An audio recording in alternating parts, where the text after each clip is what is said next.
네, 안녕하십니까. 연타증권에서 보험증권 담당하는 정태준입니다. 오늘은 보험 5월 먼슬리 자료 발표드리도록 하겠습니다. 1분기 실적 및 이슈 종합이고요. 생명보험부터 말씀을 드리면 생명보험 4사 실적이 이제 뭐 생명보험, 손해보험 다 실적이 나왔는데 지금 생명보험부터 말씀을 드리면 대형사들과 중소형사들의 실적 차이가 좀 납니다. 이 대형사라고 하면 삼성생명, 하나생명을 말씀드리는 거고 중소형사라고 하면 동양생명, 미래에셋생명을 말씀드리는 건데 삼성생명, 미래에셋생명 같은 경우에는 변액보증 준비금 전입액이 많이 늘어났습니다. 이게 왜 늘어났냐? 그 3월 증시 급락이 일어났을 때 그 증시가 하락하고 금리가 하락하면 변액 보증에 대해서 회사가 보증을 해줘야 되는 준비금이 늘어나게 되는데 그건 이제 변액 종신보험이 많거나 고정금이나 변액 연금 상품이 많으면 보통 많이 적립이 되고요.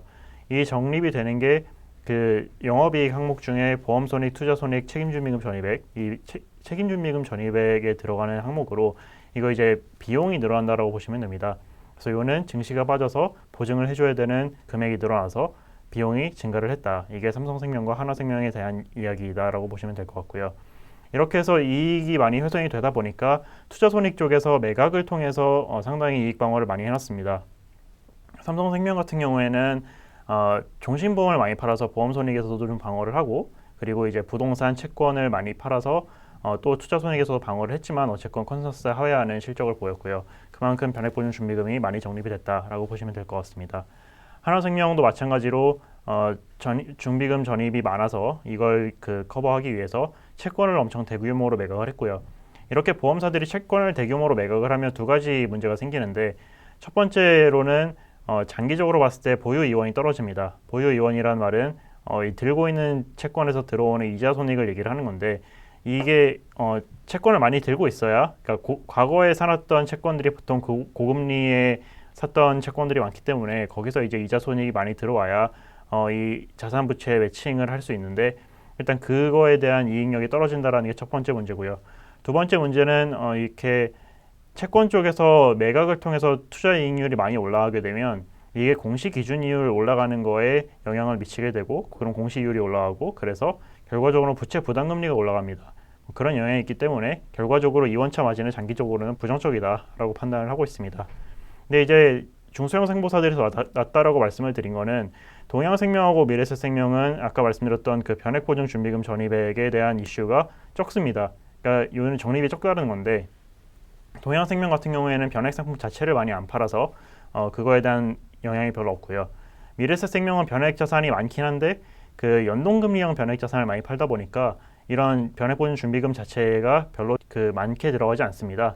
그렇기 때문에 이 두 회사는 매각이익을 인위적으로 발생시키지도 않았고 그래서 더 질적으로 양호한 실적을 냈다라고 판단을 하고 있고요. 그래서 이제 기존의 동양생명하고 미래에셋생명을 가장 선호를 하고 있었는데 여전히 그 선호도는 유지를 하고 있습니다. 그리고 최근 이슈로 이제 해외 투자 한도 확대가 있는데요. 원래 해외 투자 한도가 30% 운용 자산의 30%만 해외 자산을 담을 수 있도록 그 상한선 규제가 있었는데 그게 이제 50%로 늘어났습니다. 4월 말에 50%로 늘어났고요. 이게 이제 지금 당장에 뭐 바로 해외 자산의 비중이 50% 늘어난다 이렇게 볼 수는 없지만 국내 금리가 떨어지고 해외 금리가 괜찮을 때 해외 쪽의 자산을 크게 늘릴 수 있다 정도로 이해하시면 될 것 같습니다. 특히 이제 국내 금리가 많이 떨어지게 되면 이 보험 부채에 대한 듀레이션이 크게 올라가게 돼서 당장에 자산 듀레이션을 늘려야 되는 수요가 있게 되고 그러면 이제 저금리에 국내 장기 채권을 많이 사야 되는데 그럼 이제 투자 이익률이 떨어지기 때문에 이익 방어를 위해서 보통 자산을 매각하는 채권이나 부동산을 매각하는 경우가 많았었습니다. 그게 이제 삼성이나 하나생명에서 많이 일어났던 일인데 특히 하나생명이었죠. 근데 이제 이렇게 해외 투자 한도가 늘어나게 되면 국내 금리가 떨어지는 상황에서 해외 자산을 크게 늘려서 해외 자산이 보통 더 금리가 높은 상황이라고 했을 때 이렇게 이익 방어를 좀 할 수 있는 여건이 된다라고 보시면 될 것 같고요. 결국에는 자산 매각 감소도 가능하고 운신의 폭이 좀 늘어났다라고 판단을 하고 있습니다. 그리고 이번에 이익이 잘 나온 거는 손해보험입니다. 손해보험은 뭐 DB손보, 현대해상 같은 경우에는 컨센서스 크게 상회를 했고 삼성화재는 좀 언더를 했는데 기본적으로 내용 자체는 다 괜찮습니다. 그 이익은 이익권사가 호조라고 말씀을 드렸는데 일단 자동차 손해율하고 장기 손해율이 그 코로나19의 영향에 따라서 운행량 감소와 그리고 그 사고율 감소 뭐 그다음에 병원 방문 횟수 감소 이런 것 때문에 손해율이 생각보다 잘 나왔고요.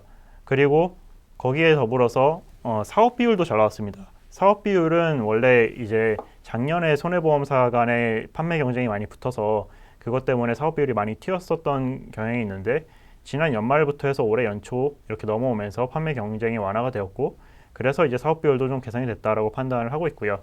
앞으로 이제 이 지금 3사 모두 수익성을 좀 중시해야 되는 상황이 됐기 때문에 계속 그리고 이제 그 사업비 경쟁을 해서 판매 경쟁을 하면 또 채권 매각을 통해서 이익을 방어를 해야 되는데 아까 말씀드렸던 그런 뭐 보유 이원이 그 부채 부담금리가 올라가는 문제 때문에 지금 채권을 매각하기도 좀 녹록지 않은 상황이기 때문에 하반기에도 뭐 딱히 판매 경쟁이 촉발되고 이럴 것 같지는 않습니다. 그래서 사업 비율 전망도 괜찮다라고 판단을 하고 있고요. 손해율도 마찬가지로 뭐 코로나가 끝난 다음에 이연되었던 뭐 진료 수요 같은 게 폭발할 수 있지만 어쨌건 연초에 우려하던 것보다는 확실히 1, 2분기의 손해율이 괜찮기 때문에 하반기에 요율 인상 사이클이 돌아오면서 또 손해율이 개선되는 효과도 있고 그래서 연간으로 봤을 때 당초 예상했던 이익보다 훨씬 괜찮은 상황이 나올 것 같다라고 판단을 하고 있습니다.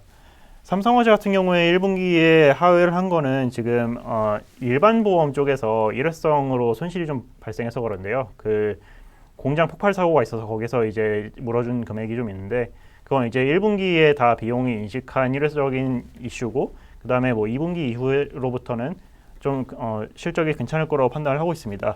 특히 이제 장기 손해율 쪽에서 좀 그 이익원사보다 훨씬 더 양호한 모습을 보였기 때문에 이게 이제 삼성화재가 가지고 있는 그런 손해율 경쟁력을 나타내는 것이다라고 판단을 하고 있고요. 장기적으로는 삼성화재 가장 탑픽으로 유지를 하고 있는 게 그 DB손해보험과 현대해상은 채권 매각도 그렇고 채권 매각 규모를 줄이다 보니까 이익 방어는 해야겠고 이래서 뭐 수익증권을 파는 것도 있고 이렇게 해서 계속 자산을 매각을 하고 있기 때문에 그런 거가 없는 삼성화재가 아무래도 보험 영업이익이 증가할 때 그 증가폭을 가장 크게 내릴 수 있다. 그래서 증익 가시성이 가장 뚜렷하다라고 판단을 하고 있습니다. 그다음에 이제 4월 손해율도 잘 나왔고요. 지금 뭐 업계 그 이제 언론 보도를 통해서 나온 가마감 수치를 보면 4월도 한 80%대의 자동차 손해율을 보이고 있기 때문에 4월, 5월, 6월 해서 2분기도 좀 괜찮은 손해율이 나올 수 있을 것 같다 정도로 판단을 하고 있습니다. 이상입니다.